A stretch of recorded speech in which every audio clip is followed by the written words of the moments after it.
அவரோட ஸ்டைல் பிடிக்கும், அவரோட அழகு எனக்கு பிடிக்கும், அவரோட சிரிச்சுக்கிட்டே சண்டை போடுற இது பிடிக்கும், பெரியவங்களை படத்தில் மதிக்கிற அந்த தன்மை எனக்கு பிடிக்கும். ஒவ்வொரு விஷயமும் அவர் எனக்கு பிடிக்கும். ஏன்னா அவர் வந்து கெட்ட வழியில் ஒரு போகாத ஒரு ஹீரோ. பைக்கில் வந்தார். நாங்கள் அவருக்காக ஒரு கரண்ட் கேசம் பிளாக் அண்ட் பிளாக்ல போட்டு கம்பு கம்புலாம் வச்சுட்டு அவர் வரவேற்க நிற்கிறோம். இந்த பக்கம் சைக்கிளில் பைக்கில் ஓடி வந்துட்டார் வீட்டுக்கு. அதெல்லாம் மனிதன்லாம் பார்க்கவே முடியாது. அப்படி ஒரு நல்ல மனிதன், நல்லவராக இருக்க போய் தான் அந்த இடத்துக்கு அவர் வர முடிச்சு. ஒன்றும் இல்லை, இப்போ நான் இருக்கேன், எனக்கு ஒரு ஊருக்கு ஃபங்க்ஷனுக்கு போகிறேன்னா ஒரு 3000 பேர் என்னோட ஃபோட்டோ எடுக்க நிற்கிறாங்க. நான் என்ன அவங்களுக்கு வீட்டுக்கு எதனா ஹெல்ப் பண்ணுறேன்னா இல்லை, மேலே ஆர்வம். அது மாதிரி எல்லா நடிகர்கள் மேலே ஆர்வம். கொஞ்சம் நல்லா பேசுகிறாங்க, மக்கள் என்ன பண்ணுறாங்க, அவங்க பக்கம் சாஞ்சிடும். அந்த மக்கள் வந்து ஓட்டு போடணும் அப்படின்னு நினைக்கிறேன். நமக்கு தெரிஞ்ச ஓட்டு போடணும். மாதிரி சினிமாவில் மக்களுக்கு நல்லது பண்ணுற மாதிரி நடித்தாலே போதும், அரசியல் வந்துடலாம். அவர் எந்திரிச்சு ஜாகுவாரனுக்கு எதுனா நான் நிற்பேன், எவனா தான் சரி நான் பார்ப்பேன், நீங்கள் வந்து ஒரு கன்று வாங்கி தரேன்ட்டு கமிஷன்லாம் போய் கன்றுலாம் வாங்குறக்காக எல்லாம் பேசி அதெல்லாம் இது பண்ணார். அப்போ நான் வந்து தேங்க்ஸ் சொல்கிறக்காக அடுத்த நாள் காலையில் அவரை போய் பார்க்குறேன். ஆஃபீஸ் போனேன். ஒரு ஊருக்கு ஷூட்டிங்கு போகிறேன், ஒரு ஹோட்டலில் நின்றுருக்கேன். ஒரு பையன் ஓட்டி நான் விடுதலை சித்த கட்சினேன், எங்கள் அண்ணன் எங்கள் தலைவருக்கு நீங்கள் எனக்கு அவ்வளோ சந்தோஷமாகி போச்சு. ஸோ அந்த மாதிரி தமிழ்நாடு ஃபுல்லாகவே என்னை வந்து அவங்க கட்சிக்காரங்க என்னை வந்து பார்ப்பாங்க. இப்போ நீங்க நிறைய படங்கள் பண்ணிருக்கீங்க இல்லையா? நீங்க பண்ண படங்கள்ல வந்து, அதாவது ஸ்டண்ட் மாஸ்டரா கோரியோகிராஃப் பண்ண படங்கள்ல வந்து இந்த நடிகர் வந்து நான் சொல்றதை அப்படியே ஃபாலோ பண்ணி கரெக்டா பண்ணிடுவாரு அப்படின்னா எந்த நடிகர் சொல்லுவீங்க sir? Vijay sir, Kamal sir. ஏன்னா இப்போ விஜய் சார் படம் நிறையா பண்ணியிருக்கேன். அவர் வந்து பார்க்காத மாதிரியே இருப்பார். நாங்கள் கம்போஸ் பண்ணிக்கிட்டு இருப்பேன், அவர் இப்படி உட்காந்துருக்க மாதிரி இருக்கும், இப்படி பார்க்குற மாதிரி தெரியும், என்னன்னே தெரியாது, கண்டே பிடிக்க முடியாது. ஆனால் சார் ஒரு ரிகல்சல்னா இல்லை டேக் போயிடலாம் பாரு, பர்ஃபெக்டாக பண்ணுவார்.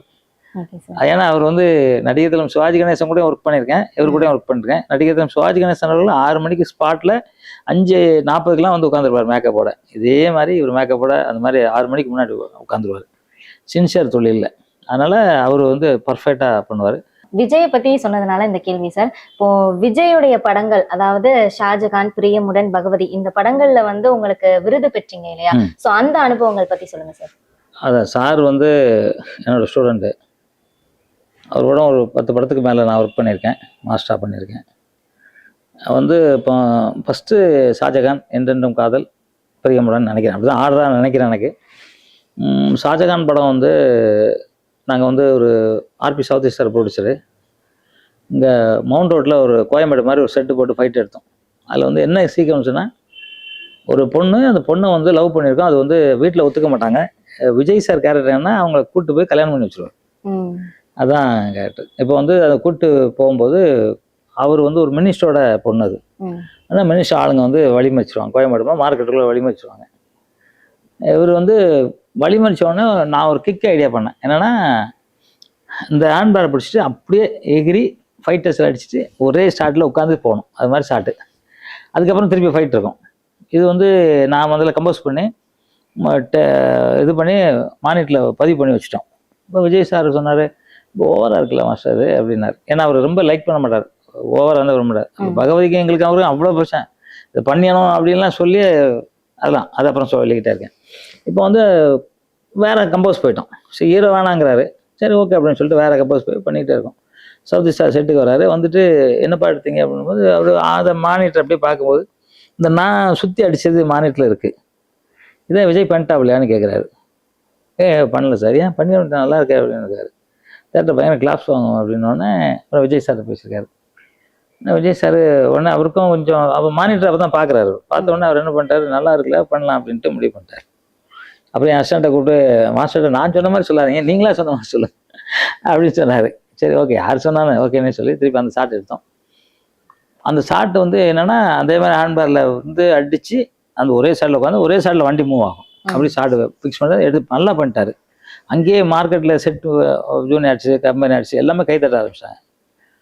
அதுக்கப்புறம் அது பெரிய ஃபைட்டாக எடுத்தோம். ஆனால் அந்த ஃபைட்டுக்கு வந்து ஃபஸ்ட்டு நான் விஜய் சார்லாம் தான் தேட்டரில் போய் படம் பார்க்குறோம். எஸ் சந்திர சார், சோபனா மேடம் எல்லாம் பார்க்குறோம். ஒன்மோர் கேட்டு கத்துறாங்க தேட்டரில் அந்த ஃபைட்டை. அதே திருப்பி அது வந்து ஒன்மோர் போட்டாங்க. ஏன்னா ஓப்பனிங் ஃபைட் அது படத்தில், அதெல்லாம் போட்டாங்க. அதில் எனக்கு அவார்டு கொடுத்தாங்க. இன்னும் 2-3 ஃபைட் இருங்க, அதை கொடுத்தாங்க. அப்புறம் வந்து பிரியமுடன். பிரியமுடன் வந்து அதுவும் ஒரு நிறைய ரிஸ்க் ஷாட்லாம் பண்ணார் பிரியமுடனில். அதுவும் எனக்கு அவார்டு கொடுத்தாங்க. பகவதி சார் தான் வந்து பகவதி வந்து என்னென்னா அவர் வந்து அப்போ ஸ்லோவாக ஒரு லவ் படமாக பண்ணிட்டு இருந்தார். பகவதி வந்து வெங்கடேஷ் சார் டைரக்டர். அவர் வந்து ஒரு ஆக்ஷன் படமாக பெருசாக ஒரு ஆக்ஷன் படம் பண்ணோன்னே அது ஆக்ஷன் படம் கொண்டாரு. ஆனால் விஜய் சார் வந்து அது ஒத்துக்கவே இல்லை. ஏன்னா அப்போ வந்து ரஜினி சார் வந்து ஒரு சாமியார் ஒரு படம் நடித்தார், பாபா. அந்த படம் தோல்வி அடைஞ்சிச்சு. இவருக்கு அது வருத்தம். ஏன்னா பயங்கர ரஜினி சார் இருந்தார். அந்த வருத்தம் போது அவர் என்ன பண்ணார், ஆக்ஷன்லாம் அவ்வளோவா வேண்டாம், நமக்கு மாதிரி லவ்வாக போயிடலாம் அப்படின்னு சொல்லும்போது, நாங்கள் கதை எழுதுனது எல்லாம் ஃபுல்லாக Bhagavathi full and full action படம். இப்போ ஒவ்வொரு ஷாட்டுமே இவர் வந்து அதெல்லாம் வேணான்ட்டு சொல்லுவார். நாங்கள் விட்றதில்ல, எடுப்போம், தேட்டரில் பார்ப்போம், நல்லா கட் பண்ணிடுவோம் அப்படின்னு சொல்லி தான் அது ஒரு சீன். என்ன ஒரு சீக்கிரம் சொன்னால் ஃபஸ்ட்டு வந்து அவங்க தம்பியை கொண்டுடுவாங்க. தம்பியை கொண்டோடனே ஒரு தம்பியை கொள்ளுற முன்னாடி எம்பி கிட்ட போய் பார்ப்பாரு, என் தம்பி வந்து உங்கள் பொண்ணை லவ் பண்ணுறாரு, கல்யாணம் பண்ணி வைங்கன்ட்டு. உடனே அவர் ரொம்ப எவ்வளோ கிண்டல் பண்ணுமோ கிண்டல் பண்ணுவார். ஒரு பூந்தொட்டி தட்டம் கீழே விழுந்துருவார். கீழே வந்து ஷூவை துடைக்க சொல்லுவார். துடைச்சி கொடுத்துட்டு எப்படியோ கல்யாணம் பண்ணி வச்சுட்டு போயிடுவார். நான் கொண்டுடுவாங்க. எங்கிட்டே வந்து கேட்கலானே கொண்டுடுவாங்க. இப்போ திருப்பி வருவார் சவால் விடுறதுக்கு. ஏன்னா வந்து அப்போ அந்த பொண்ணு மாசமாக இருக்கும். அவனா அவர் வந்து இதே மாதிரி பூந்தொட்டி தட்டம் காலில் எட்டி உதைக்கணும். பறந்து போய் அந்த வில்லனை மூஞ்சில் போய் அடிக்கிற மாதிரி இருக்கும். அவர் ஒதுங்கிக்குவார். அப்புறம் வந்து எல்லாமே எடுக்கும்போது அருவாளை வச்சு வெட்டுவாங்க. வெட்டும்போது ஃபைட் வரும். ஃபைட் எடுத்தோம்னா கீழே இருக்க அருவாளை ஒரு தட்டுனா அருவாளை சுற்றி கையில் பிடிச்சிட்டு டைலாக் பேசணும். இது பேசவே மாட்டேன்ட்டார். இல்லை அப்படின்னாரு. நான் சொன்னேன், சார் நல்லா இருக்கும். இல்லை மாஸ்டர் நான் அழிக்கணும்னு நினைக்கிறீங்க அப்படியே தேவாத்து தமாசா. சின்ன பிள்ளையிலேருந்து ஒரு நாங்கள் விளையாடிக்கோம். இல்லை சார் நீங்கள் இதை எடுப்போம், சாதா ஒன்று எடுத்துக்கலாம் சொல்லி இதை ஒன்று எடுத்தோம், சாதா ஒன்று எடுத்தோம். அந்த படம் ஃபுல்லாகவே அப்படி தான் எடுத்தோம். அப்படி டைலாக்லாம் இப்படி காலை தூக்கிட்டு அப்படி வைக்கிற மாதிரிலாம் ஷாட்டு வைக்க மாட்டேன்ட்டார். வெங்கடேஷ் அதில் ஃபைட்டில் என்னை கூப்பிட்டு போகிறாரு. இங்கேருந்து இப்போ ஸ்ரீபெரும்புதூர் கூப்பிட்டு போகிற சீட்டை நான் தான் எடுக்கணுன்ட்டு. அப்புறம் அது மாதிரி எல்லா ஷாட்டையும் எடுத்தோம். படம் பார்க்கும்போது அது எல்லாமே பெரிய ஹைலைட்டாக இருந்துச்சு. எனக்கு மிகப்பெரிய ஆக்ஷன் ஹீரோவாக இருக்குது. அது ஒரு காரணம், வெங்கடேஷ் சார் தான் காரணம். அந்த படம் ஃபைட்டு அது எல்லாமே அதில் தான் ஒரு பெரிய ரிஸ்க்கு. அவர் உயிருக்கு ஆபத்தாக போச்சு. ஏன்னா கடைசி கிளைமாக்ஸ் போயிட்டு நாங்கள் ஹைதராபாத்லேயே எங்கே எடுத்தோம், செகந்திராபாத் ஹைதராபாத் இல்லை, ஒரு ஃப்ளைங்குக்கு அடிக்கணும், பொன்னம்பலத்தை போய் அடிக்கணும். என்னன்னா டெம்போலியன் போர்டு வச்சுருக்கோம். ரோப்புலாம் அப்போ கிடையாது. டெம்போலியன் போர்டு மிதிச்சுட்டா நம்ம எய்ம் பண்ணால் ஒரு 15 அடி வரைக்கும் போகலாம். அதனால் அந்த போர்டு வச்சுருக்கோம். கேமரா 3 கேமரா ஓடிக்கிட்டு இருக்கு. இவர் நல்லா பண்ணுவார். ஏன்னா இவர் தான் ரொம்ப சின்சியராக பண்ணுவார். பண்ணிட்டாரு. பண்ணி கீழே இறங்கிட்டாரு. எங்களுக்கு பயம் என்னன்னா கீழே 300 அடி பள்ளம், சும்மா காத்தடிச்சும் கீழே வந்துருப்பாரு. நாங்கள் ஒரு எய்ம் பண்ண அந்த வரைக்கும் தான் வரோன்னு வச்சோம். ட்ரெயின் கொஞ்சம் வேகமாக போயிடுச்சு. எனக்கு என்னென்ன அவர் தான் ஹீரோ நினச்சி ட்ரெயின் ஓட்ட ஆரம்பிச்சார். அதனால ஏதாச்சு அது வந்து நாங்களாம் அப்படி சைலண்டாக உட்காந்துருந்தோம். நானும் வெங்கடேஷ் சாரும். விஜய் சார் என்னம்மா சார் டேக் ஓகே சார். அப்புறம் என்ன ஐயோ இந்த மாதிரி சொன்னோன்னே விடுங்கம்மா சார் அதெல்லாம் ஒன்றும் இல்லை அப்படிங்கிற மாதிரி அவர் தான் எங்களுக்கு தைரியம் சொன்னார். அது அந்த படத்துக்கு எனக்கு அவார்டு கொடுத்து ஃபைட்டுக்காக அவார்டு கொடுத்தாரு. ஒரு ரொம்ப சிறப்பாக ஒரு படத்துக்கு நிறைய அவார்டு வாங்கியிருக்கேன். விஜய் பத்தி அவரோட அனுபவங்கள்லாம் ஷேர் பண்ணீங்களா? அதே மாதிரி பிரசாந்த் சார் கூட நீங்க பண்ண அந்த அனுபவங்கள்லாம் கொஞ்சம் ஷேர் பண்ணுங்க சார். 16 வயசு அவருக்கு நான் கற்றுக் கொடுக்கும்போது, ஃபைட்டு கற்றுக் கொடுக்கும்போது. நான் வைகாசி 16 வயசில் எடுத்த படம். அவருக்கு நான் சின்ன குழந்தை. அவங்க அப்பா வந்து எனக்கு ரொம்ப ஃப்ரெண்டாக அவருக்கு நான் டூப் போட்டேன் அந்த காலத்தில். அதனால் அவர் வந்து எனக்கு ட்ரைனிங் கொடுக்க சொன்னார். நான் வீட்டு டீ நகரில் போய் காலைல ட்ரைனிங் கொடுப்பேன். காலையில் சாயங்காலம் 2 தான் ட்ரை போடுவேன். அப்போ தான் நான் வைகாசி பிறந்தாச்சு. எனக்கு வந்து அன்பாலய பிரபாகரும் ராதாபாரதி ஐயா சார் டைரக்டர் மூலயமா எனக்கு அந்த படம் கிடச்சிச்சு. அவர் வந்து ரொம்ப திறமைசாலி, அழகன். அவருக்கு அதனால தான் அழகனே ஒரு படம் எடுத்தாங்க. அந்த படம்லாம் அவரை வச்சு எடுத்தாங்க. அவர் நிறையா, அதாவது என்னன்னா இன்னைக்கு எங்கேயோ இருக்க வேண்டியவர், அவர் ஏதோ ஒரு இடத்துல அந்த லெவல் போக வேண்டியது. எதுக்கோ என்ன காரணம் தெரியல, அவர் நடிப்பாக இருக்கட்டும், ஃபைட்டாக இருக்கட்டும், காமெடியாக இருக்கட்டும், எல்லாத்துலேயும் நல்லா பண்ணுவார் அவர். அதுலலாம் நாங்கள் வந்து வைகாசி விளையாட்டாக எடுத்தோம். நான் வந்து ஆக்சுவலாக கேரளா போகிறோம், ஒரு ஷூட் எடுத்து முடிச்சுட்டு நான் டிக்கெட் போட்டேன். நான் எனக்கு பாம்பேயில் வேறு ஷூட்டிங்கு சின்ன போகிறப்ப போகும்போது ஒரு ஃபைட் எடுத்தது தான் ஒரு தீப்பந்த ஃபைட்டு. அந்த சிலம்ப ஃபைட்டு நானும் பண்ணியிருப்பேன். அதில் 2 hours தான் எடுத்தோம். ஃபைட்டு பார்த்தா 170 200 நாளைக்கு மேலே ஓடிடுச்சு அந்த படம். அதுக்கப்புறம் பிரசாந்த் நல்லா எல்லா படமும் ஹிட் தான். ஆனால் அதுக்கப்புறம் ஏதோ இல்லை. ஆனால் நல்ல பையன், ரொம்ப அழகன், ரொம்ப சின்சியாரிட்டி, குருவை எப்படி மதிக்கணும், அப்பாவை எப்படி மதிக்கணும்னு தெரிஞ்ச ஒரு நல்ல மனிதர் அவர். உண்மையில எனக்கு ரொம்ப பிடிக்கும் பிரசாந்தை. மீண்டும் அவர் ஒரு ஆண் அழகனாக வருவார். Okay sir. இப்போ அடுத்த கேள்வி என்ன அப்படின்னா, இப்போ நீங்க சொன்னீங்க இல்லையா, அப்போ ஃபைட்லாம் வந்து நாங்க கீழே வந்து ஒரு சாரியை விரிச்சோ இல்லை ஒரு பாயை விரிச்சோ அப்படிதான் நாங்க வந்து ஸ்டண்ட்லாம் பண்ணுவோம். வைக்கோல்லாம் போட்டுதான் பண்ணுவோம் அப்படின்னு. இப்போ வந்து என்ன கேள்வி அப்படின்னா, அப்போ இருந்த சினிமால இருந்த அந்த ஃபைட்ஸுக்கும் இப்போ இருக்கக்கூடிய சினிமால இருக்கக்கூடிய அந்த சண்டை காட்சிகளுக்கும் இருக்கக்கூடிய வேறுபாடு நிறைய இருக்கு சார். சோ அதை நீங்க எப்படி பாக்குறீங்க? நான் வரும்போது 1978 அந்த மாதிரி ஒரு வருஷம் பார்க்கும்போது பார்த்தீங்கன்னா பெட்டெல்லாம் கூட கிடையாது. இப்போ வந்து பாஞ்சு பெட் இருக்கு, ஏர் பெட் இருக்கு, ஒன்றுமே ஆகாது. அப்போல்லாம் பெட்லாம் கிடையாது, வைக்கல் போடுவாங்க. மாடி பெட்னா ஒரிஜினலாக உடச்சிட்டு தரையில் வந்து பொத்துன்னு விடும், ஒரே சாட்டு வச்சுருப்பாங்க. என்ன வலி இருக்க மாதிரி எவ்வளோ பேர் இறந்துருக்காங்க. ஸோ அந்த வலிலாம் இருக்கும். ஆனால் அதை நாங்கள் சந்தோஷமாக தான் ஏற்றுக்கிட்டோம். எந்த இடத்துலையும் நாங்கள் வந்து கவலைப்படலை. நிறைய பேர் இறந்தும் இருக்காங்க. நாளை ஒன்று நாளுங்கிற படத்தில் ரவிங்கிறவர் கேப்டனுக்கு டூப் போட்டு ஸ்பாட் அவுட்டு, நிறைய பேர் இறந்துருக்காங்க. இப்போ அதுக்கு வாய்ப்பு இல்லை.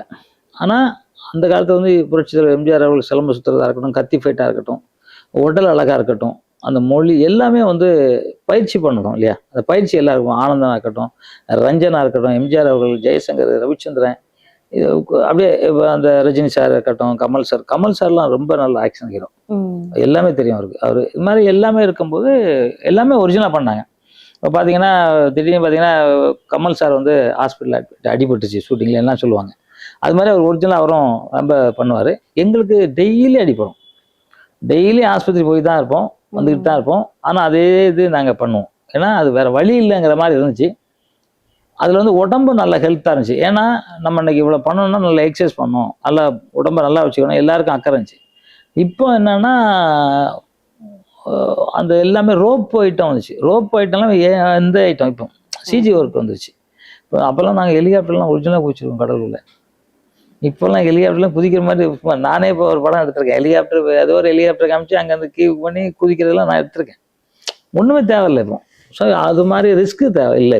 இப்போ ரிஸ்க்கு இல்லவே இல்லை. கீழே போயிட்டு சூழும்போது எதனா அடிப்பட்டா படுமை வழியாக, மற்றபடி ரிஸ்கில் இந்த ரோப்பு கட்டும் அடி அந்த மாதிரி அடி தான் பட்டு கூட 2 பேர் இறந்தாங்க பாருங்க. அது மாதிரி அடிபட்டிருக்கும். ஆனால் அப்போதைக்கு பிறகு டெக்னிக்கலாக ரொம்ப வளர்ந்துச்சு. ஆனால் ஹீரோக்களும் நம்ம உடம்பு எக்ஸசைஸ் பண்ணணுங்கிறத மறந்துட்டாங்க. அப்போல்லாம் எம்ஜிஆர்னு பார்த்தீங்கன்னா அந்த வயசு, அவர் வந்து உலகம் சுற்றாலை போன அவர் என்ன வயசு தெரியுமா? 60 வயசு. எப்படி இருப்பார் பாருங்க, ஒரு ஆளகன். அது இல்லாமல் கட்டுக்கோப்பாக அவர் உடம்பு வச்சிருப்பார். இப்போ அது வைக்க மாட்டேங்கிறாங்க. இப்போ விஜய் சார் அப்படி வச்சிருக்காரு, சரத் சார் வச்சிருக்காரு. மற்றவெல்லாம் கொஞ்சம் அப்படியே எல்லாருக்கும் உடம்பு போயிடுச்சு, வயசானவங்க போயிடுச்சு. இப்போ வர்ற ஹீரோவும் எக்ஸசைஸ் பண்ணுறது இல்லை யாரும். பாடியை கழட்டாங்கன்னா ஒல்லியாக இருக்காங்க, அந்த கட்சியே இல்லை. ஸோ அவங்க எல்லாம் கற்றுக்கணும். ஆனால் இப்போ ஈஸி, ரொம்ப ரொம்ப ரொம்ப ஈஸி. இனிமேல் ஆள் இல்லாமலே படம் எடுப்பாங்க. சார் இப்போ வந்து உங்களுடைய பெயர் வந்து ஜாக்வார் தங்கம் அப்படின்ற பெயரு. ஸோ இந்த ஜாக்வார் அப்படின்றது எப்படி வந்தது சார்? பிறந்ததுல இருந்தே ஜாக்வார் தங்கம் தான் பேரா, இல்ல ஜாக்வார் வந்து நீங்களே வச்சுக்கிட்டீங்களா, இல்ல நீங்க பண்ற இந்த சண்டை காட்சிகள் மூலமா உங்களுக்கு வந்து அளித்த பட்டமா, எப்படி சார்? பட்டம். ஆக்சுவலாக என் பேர் தங்கப்பழம். ஓ. எங்க ஊர்லலாம் தங்கப்பழம்னா முருகர் பேரு, முருகர் பேரு. அதனால எனக்கு வந்து நான் 9வது பையன் வீட்டில், அதனால அந்த முருகர் பேரை வச்சாங்க எனக்கு. 9னா செவ்வாய், அது மாதிரி ஒரு ஏதோ வச்சாங்கன்னு வச்சுக்கோங்களேன். இப்போ நான் வந்து சினிமாவுக்கு வந்துட்டேன். புரட்சி தலைவர் எம்ஜிஆர் மூலமா சினிமாவுக்கு வந்துட்டேன். சினிமாவுக்கு வந்து என்னோட திறமையில விறுவிறுன்னு மேலே வந்தேன். மேலே வரும்போது ஃபர்ஸ்ட் படம் ஹிந்தி படம் எனக்கு வந்து மாஸ்டர் ஆகுது. மாஸ்டராக போனால் பாம்பேல ஷூட்டிங்கு. அப்போ ஒரு தண்டர் தங்கம் அப்படின்னு பேரை மாற்ற சொன்னாங்க. தண்டர்னா இடி, தண்டர்னா அப்போ வந்து அந்த சைடில் போயிடும், மறைஞ்சிரும், யூஸ்வலாகவே மறைஞ்சிரும் இல்லையா? அப்புறம் கராட்டே தங்கம், ஜூடோ தங்கம். ஏன்னா ஜூடோ மாஸ்டர் ரத்ன மாஸ்டர் இருக்காங்க. கராத்தேனே அப்போ ஒருத்தருங்க இருந்தாங்க. அதனால் அதெல்லாம் நான் வேணாங்க அப்படின்னு சொல்லிட்டேன். இப்போ படம்லாம் ஃபைட்லாம் முடிய போது அவங்களுக்குள்ளே பேசிக்கிட்டே இருக்காங்க போல் இருக்கு. ஒரு நாள் நைட்டு வந்து ஒரு 12:15 மணிக்கு பாம்பேல ஷூட்டிங் நடக்குது. அப்போ டைரக்டர் ஜாகுவாருங்க வாங்கங்கிறாரு. கேமராமேன் கூட நான் உட்காந்துருக்கேன் கம்போஸ் பண்ணிட்டு. நானும் கேமராமேன் பின்னாடி யாரும் இருட்டில் யாரோ நிற்கிறாங்களோ எங்களுக்கு பின்னாடி நினச்சி, யார் சார் பின்னாடி யாரும் நிற்கிறாங்க? அப்போ இல்லை சார், உங்களை தான் கூப்பிட நினைக்கிறேன், நீங்கள் போங்க அப்படிங்கிறாரு. இல்லை சார், வேறு ஏதோ பேர் சொல்கிறாரு அப்படின்னா. நான் அவர் பார்த்து, ஜாகுவார் உங்களை தான் வாங்க சார். என்ன? ஆமாம் நீங்கள் தாங்க வாங்கன்னாரு. சரி போனேன். அப்போ காளியாம்பாள் கோயில், காளி கோயில்கிட்ட தான் ஷூட்டிங்கு. இன்னைக்கு இந்த இடத்துல சொல்கிறேன், மணி 12:15 மணி, உங்கள் பேர் ஜாகுவார், இதில் மாற்று கருத்துலாம் நான் அப்படி தான் போடுவேன் அப்படின்ட்டார். சார் ஜாகுவார் நல்லதான், ஏன்னா கருஞ்சிறுத்தை. ஏன்னா எனக்கும் ஜாகுவாருக்கு ஒரு லிங்க்ஸ்னா, நான் திருச்சியில் இருக்கும்போது ஜாகுவார் லீவ்ஸ்னு ஒரு படம் வச்சு 1975 73 நினைக்கிறேன். அது என்னமோ ஜாகுவார் லீவ்ஸ் நான் இன்னும் மறக்கல, அந்த பேர் என்னமோ எனக்கு மறக்கலை. ஸோ ஜாகுவார் எனக்கு நல்ல பேர் தான் சார். ஆனால் எங்கள் அம்மா வச்ச பேரும், எங்கள் அம்மா அப்பா வச்ச பேர் தங்கத்தை சேருங்கன்னு ஜாகுவார் தங்கன்னு அன்னைக்கு வச்சோம். அன்றைக்கி ஜெட்டில் அப்படி ஏறி படம், அந்த படம் பெரிய ஹிட்டு. ஹிந்தியில் பண்ணது. 99 படம் ஹிந்தியில் பண்ணேன். ஹிந்தியில் பண்ணிவிட்டு தெலுங்கு வந்தேன். தெலுங்கு விட்டு கன்னடம் பண்ணேன், மலையாளம் பண்ணேன். அதுக்கப்புறம் தான் தமிழ் வைகாசி வந்தேன். ஸோ இவ்வளோ படம் பண்ணங்க. அது பேர் வந்து டைரக்டர் பி சந்திரகுமார் அவர்கள் எனக்கு சூட்டின பேர். என் நண்பர்களும் கூட இருந்திருக்காங்க டிஸ்கஷனில். எல்லாம் உட்காந்து ஃபைட்டர்ஸ் போவாங்க இல்லையா, என்ன பேர் வைக்கலாம் அவருக்கு, கொஞ்சம் வேறு மாதிரி அவர் வேகத்துக்கு ஏற்ற மாதிரி வேணால் ஒரு ஜாகுவார்னு வைங்க சார், கரும் புலி அது வேகம், அது மாதிரி யாரும் வேகமாக பண்ண முடியாது, அவர் வேகம் அதுக்கு தான் கரெக்டாக இருக்கும் அப்படிம்பாங்க. ஏன்னா எங்கள் ஃபைட்டரே நான் அப்படி குத்துறக்குள்ள ஓடிடுவாங்க, நான் அடிக்க மாட்டேன், அதனால அவங்க அந்த அடிச்சிருவாரோன்னு ஓடிடுவாங்க, பவர்ஃபுல்லாக இருக்கும்ன்ட்டு ஓடிடுவாங்க. ஸோ அதனால எனக்கு அந்த பேர் ஜாகுவார்னு வச்சாங்க.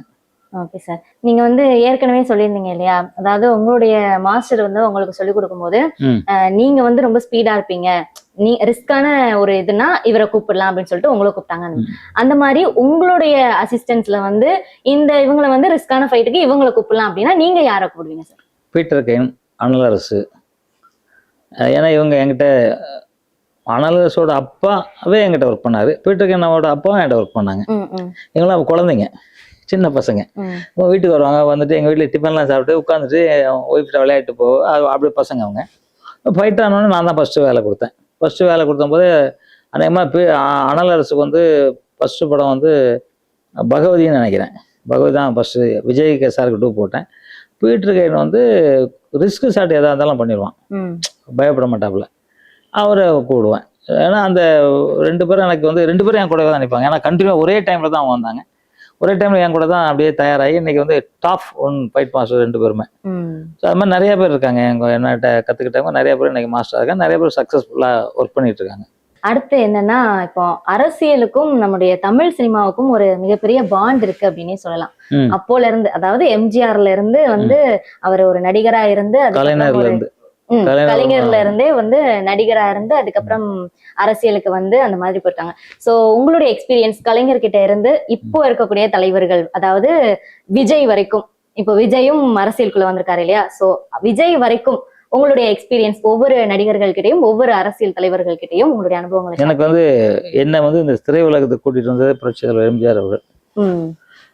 அவர் எனக்கு ஆரம்பத்திலே நான் அவங்கள்ட்ட சொன்னேன், அவரோட ஸ்டைல் பிடிக்கும், அவரோட அழகு எனக்கு பிடிக்கும், அவரோட சிரிச்சுக்கிட்டே சண்டை போடுற இது பிடிக்கும், பெரியவங்களை படத்துல மதிக்கிற அந்த தன்மை எனக்கு பிடிக்கும், ஒவ்வொரு விஷயமும் அவர் எனக்கு பிடிக்கும். ஏன்னா அவர் வந்து கெட்ட வழியில ஒரு போகாத ஒரு ஹீரோ. அதனால அவரை நான் ஃபாலோ பண்ணேன். ஏதோ இயற்கை என்று என்னை அவர்கிட்ட கொண்டு போய் சேர்த்தாங்க. அவர் மாதிரி ஒரு நல்ல மனிதரை இந்த காலத்துல பார்க்க முடியுமான்னா தெரியல எனக்கு. தான் இருக்கிறத அள்ளி அள்ளி கொடுக்குற மாபெரும் வள்ளல் புரட்சி தலைவர் பொன்மனச்செம்மல் மக்கள் எம்ஜிஆர் அவர்கள். அவரை பார்க்கும்போது நமக்கு அவ்வளோ ஹாப்பியாக இருக்கும். அவரை பார்த்தாலே கடவுளை பார்த்தா ஒரு சந்தோஷம் இல்லை, அந்த மாதிரி ஒரு சந்தோஷம் எல்லாருக்குமே, எனக்கு இல்லை எல்லாருக்குமே அப்படி வரும். அவர் பார்த்துட்டே இருக்கலாம் போல இருக்கு, நான் அப்படியே உட்காந்து பார்த்து என்ன அப்படிம்பாரு, இல்லை அவங்க பார்த்துட்டே இருக்கலாம் போல இருக்கு அப்படின்னு சொல்லுவேன்.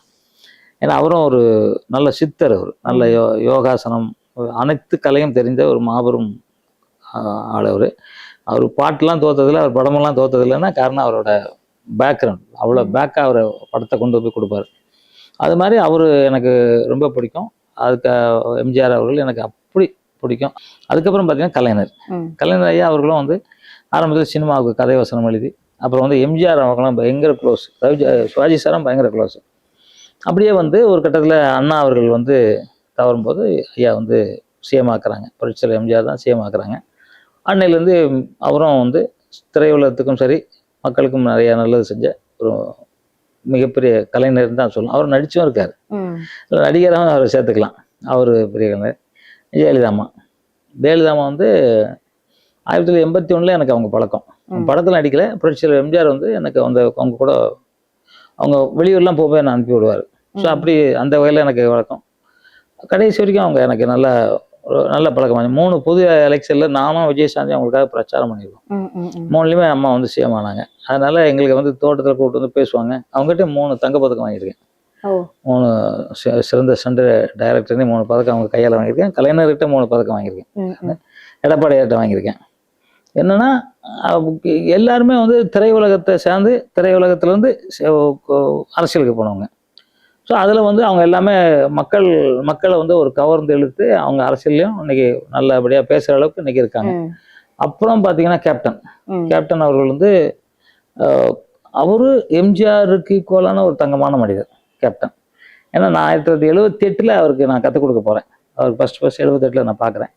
அதுலேருந்து அவர் என்னை எல்லா இடத்துக்கும் என்னை வந்து அவர் கூப்பிடுவார். என் வீட்டுக்கு நான் ஒரு ஜிம்மு திறக்கும்போது பைக்கில் வந்து திறந்தார். அப்போ நடிகர் சங்க தலைவர், மிகப்பெரிய மனிதர், பைக்கில் வந்தார். நாங்கள் அவருக்காக 100 கராட்டே கவசம் பிளாக் அண்ட் பிளாக்ல போட்டு கம்பு கம்புலாம் வச்சுட்டு அவர் வரவேற்க நிற்கிறோம். இந்த பக்கம் சைக்கிளில் பைக்கில் ஓடி வந்துட்டார் வீட்டுக்கு. அது மாதிரிலாம் மனிதன்லாம் பார்க்கவே முடியாது. அப்படி ஒரு நல்ல மனிதன், நல்லவராக இருக்க போய் தான் அந்த இடத்துக்கு அவர் வர முடிஞ்சுச்சு. ஏன்னா மக்கள்னா அவர் வந்து எம்ஜிஆர் வந்து நீங்கள் வந்து வயசானவங்க நடக்கவே முடியாது, அப்படியே கட்டி பிடிச்சிக்குவார், கண்ணெல்லாம் தொடச்சி விடுவார். அதெல்லாம் நம்ம கூட பண்ணுறோமா என்னட்டு, ஆனால் அவர் இப்படி பண்ணுவார். ஏன்னா அவர் வந்து கஷ்டப்பட்டு சின்ன பிள்ளைலேருந்து கஷ்டப்பட்டு வளர்ந்ததுனால அவருக்கு வந்து எல்லாரும் வந்து அப்படின்னு நினைப்பார். அதான் கேப்டன் அவர்களும் வந்து அதே மாதிரி தான், எல்லாரும் கட்டி பிடிச்சிக்குவார். எதற்கு ஆபத்துனா சரி போய் நிற்பார். சூப்பர் ஸ்டார் ஹாஸ்பிட்டல் அட்மிட் இருக்காரு. ஆஸ்பத்திரிகளில் ஜனங்க நிற்கிறாங்க, உள்ள குறைய முடியல, போலீஸால கண்ட்ரோல் பண்ண முடியல. ஒரு துண்டை போட்டு போன்னு விட்டுட்டு வாட்ச்மேன் உட்கார இடத்துல உட்காரு. யாரு? கேப்டன். ரஜினிகாந்துக்கும் அவரும் சம ஹீரோ. ஹாஸ்பிட்டல் கேப்டன் வந்து வாசல் உட்காந்துருக்காரு. அப்போ என்ன தங்கமான மனுஷன் பாருங்க. இதை ரஜினி சார் சொல்றாரு, சூப்பர் ஸ்டார் ரஜினி சார் சொல்ற, வேற யாரும் இல்லை, அவர் சொல்றாரு. அப்போ அந்த மாதிரி நல்ல மனிதர் அவர். அரசியலுக்கு வந்து மக்களுக்கு நிறையா அவர் செய்யணும்னு நினைச்சாரு. முதலமைச்சர் ஆகலைனாலும் இன்னைக்கு நீங்க இடம் பிடிச்சிருக்காரு எல்லாத்துக்கிட்டும். இப்போ வந்து இளைய தளபதி விஜய் அவர்கள், அவர் வந்து எனக்கு சின்ன குழந்தையிலேயும் தெரியும் அவரை. ஏன்னா அவங்களாம் கொஞ்சம் என்னோட ஈக்குவல். விஜயகாந்தும் என்னோட சின்னவர் தான், வயசுல சின்னவர் தான். ஆனால் விஜய் ரொம்ப ரொம்ப சின்ன பையன். ஆனால் அப்போ இருந்தே தெரியும், ரொம்ப சைட்டை, யார்கிட்ட பேச மாட்டார். அவங்க அம்மாட்டே பேசுறது 2 வார்த்தை தான் பேசுவார், அவங்க அப்பாட்ட 1 வார்த்தை தான் பேசுவார். எங்கிட்டையும் ஒரு அசிஸ்டன்ட் டைரக்டர் இறந்துட்டாப்ல அந்த தம்பி, அவங்ககிட்டயும் அவர் கூட படிச்ச ஒரு நண்பர் 3 பேர் தான் பேசுவார், வேறு யார்ட்டையும் பேச மாட்டார். ஏன்னா பிரச்சனை நாங்கள் தான் ரூம்குள்ளே போய் பேசிக்கிட்டு இருக்கோம் அவர்கிட்ட, ரேட்டே பேச மாட்டார். நல்ல மனிதர், யாரையும் கெடுக்கணும்னு அவர் மனசில் நினைக்க மாட்டார், நல்லது செய்யணும்னு நினைப்பார். என்ன கூச்ச சுபாவம். இப்போ அரசியல் வந்திருக்காரு, அதே மாதிரி எல்லா தலைவரையும் தொட்டு இவர் வந்திருக்காரு. அரசியலை ஜெயிப்பார். இப்போ ஜெயிப்பாரான்னு எனக்கு தெரியல, ஆனால் ஜெயிப்பார், அவ்வளோதான். அது தோணுது. அப்புறம் பார்த்தீங்கன்னா பாக்யராஜ் சார் அரசியலுக்கு வந்தார், டி.ஆர். ராஜேந்திர சார் அரசியல் வந்தார், நடிகர் சிவாஜி கணேசன் அவங்க அரசியல் வந்தாங்க. இப்போ ஒன்றும் இல்லை, இப்போ நான் இருக்கேன், எனக்கு ஒரு ஊருக்கு ஃபங்க்ஷனுக்கு போகிறேன்னா ஒரு 3000 பேர் என்னோட ஃபோட்டோ எடுக்க நிற்கிறாங்க. நான் என்ன அவங்களுக்கு வீட்டுக்கு என்ன ஹெல்ப் பண்ணுறேன்னா இல்லை, என் மேலே ஆர்வம். அது மாதிரி எல்லா நடிகருக்கு மேலே ஆர்வம். அவங்க கொஞ்சம் நல்லா பேசுகிறாங்க, மக்கள் என்ன பண்ணுறாங்க, அவங்க பக்கம் சாஞ்சிருவாங்க. அந்த மக்கள் வந்து ஓட்டு போடணும் அப்படின்னு நமக்கு தெரிஞ்சவர் ஓட்டு போடணும்னு நினைப்பாங்க. அதுக்கு வந்து நன்னடத்தையும் நல்ல மாதிரி பழக்கமும் நல்லா இருந்தாக்க அவங்க எல்லாரையும் மக்கள் ஜெயிக்க வச்சுருவாங்க. அவ்வளோதான். மக்களுக்காக நம்ம உயிரை கூட கொடுக்கணும், எந்த இடமா இருந்தாலும் சரி. மக்கள் தான் இப்போ நம்ம அம்மா அப்பா எப்படி காப்பாற்றுறோமோ அது மாதிரி ஒரு தலைவன் வந்து மக்களை காப்பாற்றணும். அந்த தலைவனா எல்லாம் வரணும்னு நான் நினைக்கிறேன். சினிமால இருந்தாலும் சரி, எங்க இருந்தாலும் சரி. இப்போ நீங்க வந்து சினிமால இருந்து அரசியலுக்கு வந்து எல்லா தலைவர்களையும் மேக்சிமம் சொல்லிட்டீங்க. ஆனா ஒரே ஒருத்தர் வந்து நீங்க ரஜினி சார், அவரால் ஒரு சில இதனால வர முடியாம போச்சு. சோ அவரோட உங்களுடைய அனுபவங்கள். சூப்பர் ஸ்டார் ரஜினி சார் எனக்கு ரொம்ப பிடிக்குங்க. அவர் ஸ்டைலு, நிறைய படம் அவருக்கு டூப் போட்டிருக்கேன். பிளட் ஸ்டோன்லாம் அவர் கூட நாங்கள் பைக்கில் சுற்றிருக்கோம். பிளட் ஸ்டோன் இங்கிலீஷ் படம் பண்ணும்போது அவர் நல்ல மனிதருங்க. அதாவது வந்து யார் இதுலையும் தலையிட மாட்டார். அவர் நல்லா கரெக்டாக அவர் விட்டு போயிட்டு இருப்பார். நியாயமான இருக்கணும்னு நினைப்பார். அதாவது சில பேருக்கு அரசியல் செட் ஆகாது. இப்போ நான் அரசியல் பண்ணுறேன், நீங்கள் நல்லவங்களா தான் உங்களை நான் திட்டணும், அது ரஜினி சார் பண்ண மாட்டார். கொஞ்சம் அவர் சங்கடப்படுவார், எதுக்கு நம்ம திட்டணும் அப்படின்னு நினைப்பார். அதனால் அவர் அரசியலுக்கு வந்தும் அவருக்கு அந்த டைம் வந்து உடம்பு கொஞ்சம் சரியில்லாமல் நிலைக்கு போயிடுச்சு. ஏன்னா அரசியல் வந்துட்டாங்கனாலே பழைய காலத்தில் என்ன பண்ணி தான் நோண்டி எடுத்து போட்டுருவாங்க. ரஜினி சார் இப்படி, கமல் இப்படி இருந்தார் அப்படின்னு நோண்டுவாங்க. அது வந்து அப்படிலாம் போட ஆரம்பிச்சு அவரால் அது தாங்க முடியலங்கிறத விட அவர் எல்லாரும் சினிமா வந்திருந்து அவர் வாழ்த்தி தானே இருக்கணும், திட்டணும் இல்லையா. திடீர்னு திட்டம் போது ஒரு மாதிரி இருக்கும் இல்லையா. சரி நமக்கு எதுக்கிட்ட அரசியல் அப்படின்னு அவர் ஒதுங்கிட்டாருன்னு நினைக்கிறேன். அது இல்லாமல் உடம்பு முதல் பிரச்சனை, உடல் நிலைமை அந்த நேரத்தில் சரியில்லை. சூப்பர் ஸ்டார் ரஜினி சாரும் அதில் இன்னும் நிறைய பேர் நம்ம சொல்லாமல் விட்டுருவோம், நமக்கு தெரியாமல் நிறைய பேர் இருப்பாங்கன்னு நினைக்கிறேன். அது மாதிரி என்டிஆர் வந்தார். என்டிஆர் எனக்கு நல்ல க்ளோஸ் தான். என்டிஆர் வந்து அவரும் ஜெயிச்சு சாதனை படுத்தார். அது மாதிரி சினிமாவில் மக்களுக்கு நல்லது பண்ணுற மாதிரி நடித்தாலே போதும், அரசியல் வந்துடலாம். ஆனால் உண்மையிலே மக்களுக்கு நல்லது செஞ்சா நிரந்தரமாக எம்ஜிஆர் மாதிரி இருக்கலாம். திருமாவளவன் இப்போ ரீசெண்டா வந்து நீங்களும் திருமாவளவனும் இருந்த மாதிரியான ஒரு போட்டோ கூட வைரல் ஆயிட்டு இருந்துச்சு. ஸோ அவருக்கும் உங்களுக்குமான அந்த உறவு முறை எப்படி, உங்களுடைய நட்பு எப்படி, அதை பத்தின எனக்கு சுமார் ஒரு 30 வருஷத்துக்கு மேல திருமணம் தெரியும். அண்ணன்னா வயசுல என்னோட சின்னவர் தான். ஆனா ஒரு அண்ணன் சொல்ற அளவுக்கு ஒரு பெரிய தகுதியான ஒரு மாமனிதர் திருமாவளவன். அவர் வந்து எனக்கு ரொம்ப சாதாரணமாக இருக்கும்போது இங்கே வாடகை வீட்டில் இருந்தால் அப்பவுமே நான் போய் அவரை பார்த்துருக்கேன். இன்னைக்கும் அதே மாதிரி அன்போடு இருக்கார். இன்னைக்கு வந்து உலகம் ஃபுல்லா தெரியல திருமாவளவன் கூட அன்னைக்கு யாருக்குமே தெரியாம இருந்தார் இல்லையா? அதே அன்பு எனக்கு என் மேல இன்னைக்கு வரைக்கும் வச்சிருக்காரு. ஒரு வாட்டி கோர்ட்டுக்கு பார்த்தேன். அவர் கோர்ட்டு முடிச்சு போற நான் உள்ள போறேன். உள்ள போனோன்னே இறங்கி என்னை பார்க்க வராரு. அது வைக்கலாம் கொடுத்து நம்ம அண்ணனுக்கு என்ன செய்யுங்க அப்படின்னு சொல்றாரு. அந்த மாதிரி நல்ல மனிதர். நான் இப்போ இடையில ஒரு வாட்டி ஒரு எனக்கு ஒரு ஃபங்க்ஷனுக்கு வந்திருந்தாரு. வரும்போது நான் ஒரு சில பிரச்சனைகள் நான் மேடையில் பேசினேன். பேசும்போது அவரு எந்திரிச்சு ஜாகுவாரனுக்கு எதுனா நான் நிற்பேன், எவனா இருந்தாலும் சரி நான் பார்ப்பேன், நீங்கள் வந்து ஒரு கன்று வாங்கி தரேன்ட்டு கமிஷன்லாம் போய் கன்றுலாம் வாங்குறதுக்காக எல்லாம் பேசி அதெல்லாம் இது பண்ணார். அப்போ நான் வந்து இது தேங்க்ஸ் சொல்கிறதுக்காக அடுத்த நாள் காலையில் அவரை போய் பார்க்க போனேன், ஆஃபீஸ் போனேன். அப்போ அவர் பார்க்குறக்கு ஒரு 100 பேர் கிட்ட நிற்கிறாங்க. ஒரு 10 பேர் அவர்கிட்ட உட்காந்துருக்காங்க. என்ன பார்த்தோன்னே உட்காருங்கன்ட்டு அவர் ரூம்லேயே என்ன உட்கார வச்சுட்டாரு. நான் உட்காந்துருக்கேன். 10 பேர் வந்து பேசுகிறாங்க. இவர் கேட்குறாரு, ஆனால் தூங்குறாரு. பேசுறாருங்க. அப்படியே தெரியுது. எனக்கும் தெரியுது, அவங்க பேசுறவங்களுக்கும் தெரியுது. என்ன தூங்கிட்டு இருக்காரு ஏன் அப்படின்னு கேட்கும்போது, சரி நான் கொஞ்ச நேரம் இருந்துட்டு சரி நான் கிளம்புறேன். என்ன சொல்லுங்க என்ன பண்ணணும்னாரு. இல்லை நான் காலைல வீட்டுக்கு வரேன் அப்படின்னா. இல்லை நான் இங்கே அண்ணன் என்ன சொல்ல இல்லை நான் காலைல வீட்டுக்கு வரேன்னு நான் கிளம்பிட்டேன். காலைல 6 மணிக்கெலாம் வீட்டுக்கு போனேன். தூங்கிட்டு இருக்காரு. நாங்கள் 6 மணிக்கு தூங்குறாரா, சரி ஓகே அப்படியே உட்காந்துருந்தேன். ஒரு கேமராவில் பார்த்துருக்காரு. என்ன உட்காந்ததை பார்த்தோன்னே எழுந்துச்சு வந்துட்டார். அப்படியே வந்துட்டார். என்னண்ணே ஏன் நேற்றுக்கு சொல்ல வேண்டியதானே, எதுக்கு இவ்வளோ தூரம் வந்தீங்கன்னாரு. இல்லை உங்களை பார்க்க தான் வந்தேன். ஒன்றும் இல்லை, நீங்கள் உட்காந்துருக்கேன் தூங்குற மாதிரி இருக்குது, என்ன பிரச்சனைன்னு. அது சொன்னேன், நான் தூக்கமே இல்லை, நைட்டு ஃபுல்லாக எல்லாரும் வந்து உட்காந்துருக்காங்க, உங்களுக்கு பேசணும், சாப்பாடு சரியா இல்லை, கால் வீங்கியிருக்கு, பல பிரச்சனைகள். சரின்னு சொன்னேன். இப்போ உங்களுக்கு தூக்கம் இல்லையா? ஆமாம். சரி வாங்க படுங்க கொஞ்ச நேரம் அப்படின்னு. ஏன் அப்படின்னாரு. உங்களை தூங்க வைக்கிறேன், தூங்க வச்சிட்டிங்கன்னா 10 நிமிஷம் நீங்கள் தூங்குறது 8 மணி நேரம் தூங்குறது சமாளம், வாங்க சொன்னேன். அவர் வந்து படுத்தார். படுத்து அப்படியே படுத்து ஒரு 10 நிமிஷங்கிறது 15 நிமிஷம் அப்படியே நல்ல நிம்மதியாக ஆழ்ந்த மூச்சில் நான் சொன்னேன். என் சொன்னே சொன்னார், ஃப்ரெஷ்ஷாக இருக்கிறேன் அப்படின்னாரு. கரெக்ட். இந்த கால் வைக்கும் அதுக்கு ஒரு உத்தரவு கொடுத்தேன். அப்புறம் ரொம்ப டயர்டாக இருக்கார்ல, டயர்டாக இருக்கிறதுக்கு நான் ஒரு 120 வகையான மூலிகை வச்சுருக்கேன். அதை அடுத்த நாள் காலையில் கொண்டு போய் கொடுத்து நானே போட்டு கொடுத்தோன்னே அவர் குடிச்சோடனே சொன்னார், என்ன நல்லா தெம்பா இருக்கு அப்படின்னாரு. ரொம்ப தெம்பா இருக்கோன்னே 1 மாதம் கண்டினியூவாக வீட்டுக்கு போனேன். காலையில் எழுந்துச்சி போய் அவர் யோகா சொன்னது இல்லாமல் கராட்டே ப்ராக்டிஸ் கொடுத்தேன். அதுதான் வைரலாக இருக்கும். கிக்ஸ் அப்படி தூக்கி அடிச்சிருப்பாரு. எல்லாம் வைரல்.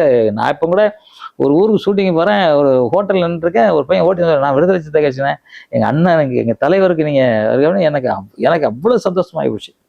ஸோ அந்த மாதிரி தமிழ்நாடு ஃபுல்லாகவே என்னை வந்து அவங்க கட்சிக்காரங்க என்ன வந்து பார்ப்பாங்க. இப்போ அவர் வந்து நல்லாயிட்டாரு. இப்போ நல்லாயிட்டாருங்கிறது எனக்கு ரொம்ப சந்தோஷம். ஏன்னா மக்களுக்காக உழைக்கிறவர் நல்லா இருக்கணும் இல்லையா நம்ம. அதனால நான் வந்து என்னோட அவருக்கு தெரியாது, இன்னைக்கு நம்ம சேனலுக்கு சொல்கிறேன், கிட்டத்தட்ட 6 ஷூட்டிங் விட்டேன் நான்.